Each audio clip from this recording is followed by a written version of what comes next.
नमस्कार साथियों, मैं आपका अपना डॉक्टर जितेंद्र सिंगला, संचालक गामा फिजियो केयर व दर्द निवारण क्लिनिक। साथियों, आजकल बहुत ही कॉमन समस्या सर्वाइकल पेन, जो नेक पेन है, वो बहुत ज़्यादा कॉमन है। क्योंकि आजकल हम मोबाइल का यूज़, कंप्यूटर का यूज़, स्क्रीन टाइम बहुत ज़्यादा यूज़ करते हैं। इसके कई सारे कारण हैं। हम उन कारणों में ना जाके, अब हमें अगर किसी को गर्दन में दर्द हो गया है तो हमें उसका क्या समाधान करना है, किस तरीके से हम उसकी रोकथाम कर सकते हैं और किस तरीके से अपनी बीमारी को बढ़ने से बचाया जा सकता है, इसके बारे में थोड़ी सी डिटेल बात करेंगे। दोस्तों, जैसा कि आप सबको पता है, किसी को भी गर्दन में दर्द है तो उसे सर्वाइकल पेन कहा जाता है। हालांकि उसके अलग अलग कारण हो सकते हैं। तो अब मैं कुछ बेसिक सी चीज़ें आपको बता रहा हूँ। सबसे पहले, एक तो जब भी हम अपने मोबाइल को यूज़ करें तो जो हमारा मोबाइल है वो हमारी आंखों के कांटेक्ट में इस तरीके से, इस लेवल पर होना चाहिए। इस तरीके से या इस तरीके से या गोदी में रख करके हम अपने फ़ोन को यूज़ ना करें। दूसरी चीज़, जब भी हम सिस्टम पे काम करते हैं, मोबाइल और लैपटॉप पे या अपना पीसी पर काम करते हैं, तो उसकी जो हाइट है वो इस तरीके से करें ताकि हमारी जो आँख हैं वो हमारी स्क्रीन पर इस तरीके से पड़े और गर्दन स्ट्रेट रहे। इस तरीके से, इस झुकाव में या ऐसे ना रहें। आमतौर पर देखा गया है कि लोग जो लैपटॉप है उसको गोदी में रख करके ऐसे काम करते हैं, जिससे हमारी जो मसल्स हैं गर्दन की, उनको ज़्यादा काम करना पड़ता है और उन पे स्ट्रेन्ड हो जाती हैं वो। इसकी वजह से हमें गर्दन में दर्द हो जाता है।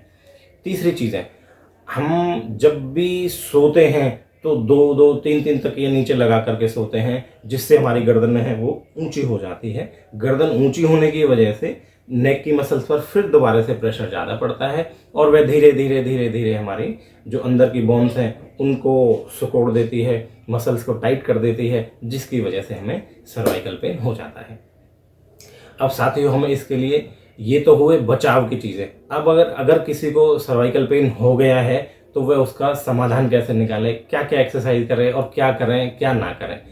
तो साथियों, जैसे कि मैंने अभी पहले बताया, सबसे पहले तो अपना गर्दन का पोस्चर है वह सही रखना है। चाहे हम मोबाइल यूज़ करें, चाहे हम लैपटॉप यूज़ करें, चाहे हम पीसी का यूज़ करें, चाहे हम पढ़ाई लिखाई का कोई भी काम करें। एक दूसरी चीज़ है, अगर किसी को गर्दन में दर्द हो गया है तो हल्की हल्की सी मोबिलिटी एक्सरसाइज, जैसे कि गर्दन को धीरे धीरे धीरे धीरे दाएं तरफ घुमाएं, 5 सेकंड रोकें, फिर धीरे धीरे उसे वापस लेके आए, फिर गर्दन को धीरे धीरे धीरे धीरे बाएं तरफ घुमाएं और फिर इस तरीके से छोड़ें। इस रिपीटेशंस को 5 से 10 बार मरीज की कंडीशन के अनुसार किया जा सकता है। नंबर 1। Number 2, side bending. इस तरीके से धीरे धीरे धीरे धीरे ऐसे बेंड करने के बाद अपने इस हाथ से, अपोजिट हैंड से ऐसे धीरे धीरे उसे स्ट्रेच करना है। 1 2 3 4 5। फिर इस तरीके से सीधा करना है।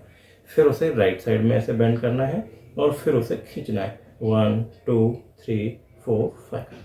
ये जो स्ट्रेच करने हैं, ये पेशेंट की कंडीशन टू कंडीशन वेरी करता है। ऐसा नहीं है कि इस तरीके से लिया और ऐसे खींच दिया, नहीं।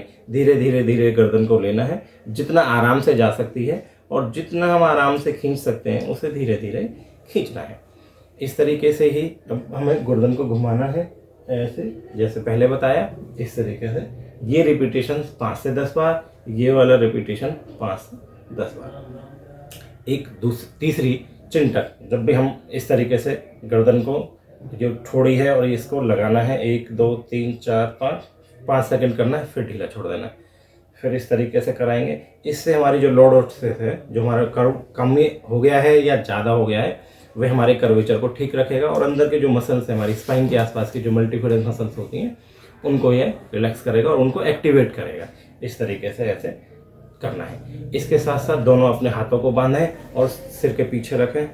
इस तरीके से ये वाले रिपीटेशंस हमें धीरे धीरे करके 15 से 20 बार करने हैं। इसके साथ अभी हम जो कर सकते हैं, एक गर्दन को हमें गोल गोल घुमाना है, पर बहुत धीरे धीरे घुमाना है। अगर किसी को चक्कर आ रहे हैं या हल्का सा चक्कर जैसा महसूस हो रहा है तो वह गर्दन को ना घुमाए, वह बिल्कुल आधा, हाफ सर्कल में पिछले हिस्से में ऐसे घुमा सकता है, या आधे हिस्से में इस तरीके से हाफ सर्कल करना है। पूरा सर्कल बिल्कुल भी नहीं करना है। अगर हम पूरा सर्कल करेंगे तो मरीज के चक्कर भी बढ़ सकते हैं और उसका दर्द पहले से भी ज़्यादा हो सकता है। साथियों, अच्छा रहेगा अगर अब जो हमने ये एक्सरसाइज की, अगर इससे पहले हम गर्म पानी के बोतल से अपनी गर्दन की सिकाई कर लेंगे, क्योंकि उससे हमारा मसल्स रिलैक्स हो जाती हैं और जो ब्लड सर्कुलेशन है वह बढ़ जाता है।